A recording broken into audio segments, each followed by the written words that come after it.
Well, Glyn Hodges, let's revisit a ghost of Christmas past for you as a player. What were your memories of a Boxing Day, in particular, going up and down the motorway? Well, the worst one when I was at Watford, I think, it wasn't Boxing Day, it was Christmas Day. We got us in training on the Christmas morning. I was living at Brighton, I went down with mum's for Christmas with the family, went up to train, Brighton to Watford, come back down for my dinner. We had to go back that night, Christmas night, for the hotel. So I drove back up to Watford. 1 o'clock in the morning, the fire alarms went off. So Boxing Day, 1 o'clock in the morning now, we've stood on the tarmac. Then the manager said we can go home, but I ain't going right to Brighton again.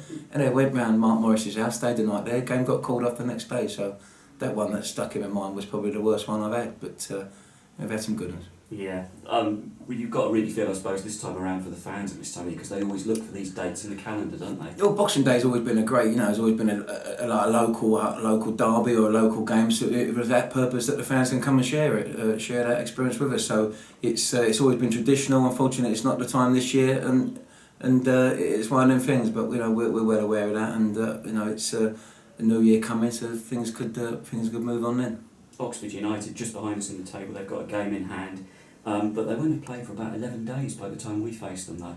No, it's strange now. I mean, you can see some of the teams, we've not got the Ipswich game now, so there's going to be teams playing and not playing, and games to be fixed in. And again, the backlog may be putting them in at times where they might get a sort of run of games that we had with that Barrow FA Cup game. So it's going to be a bit strange, and there's going to be a lot of games in there and a lot of games to catch up. Have you noticed as well? I mean, Alex Woodyard said to us after the game the other day about them wanting to take responsibility themselves.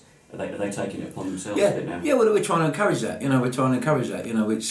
We discuss things. There's a leadership group. There's some senior boys in there. There's some players that play with some good clubs at this level and so we're all for that. I think if you can get that side right, as well as the information that myself and the staff are putting across, then it's going to be good for everybody. So yeah, 100% encourage it. With the players we've got now, the defensive line we've got, would you like eventually to have an established back line, or is it just you've got to accept it's a squad game? There's just so many games these days. There are so many games, and I think again probably that COVID break meant that the run of games and the amount of football we missed to catch up on, we couldn't do that. We've come through that really well. Touch wood, there's been no soft tissue injuries.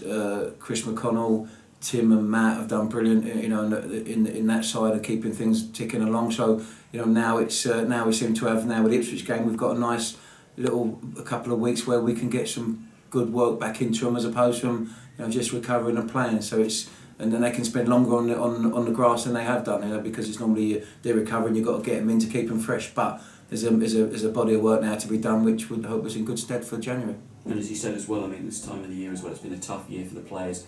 I suppose you want to try and find that kind of blend for them to spend a bit of time with their family, but also to get the work in. Yeah, we'll give them Christmas Day off, so we're not expecting them to come in. So it happened. We did that last year and went to Bristol Rovers and won. So at the start of that game, I wasn't too sure it was a good decision, but we'll go with it again, and fingers crossed we get the same result. Some really good news. You got Jarko Oxenham back with you.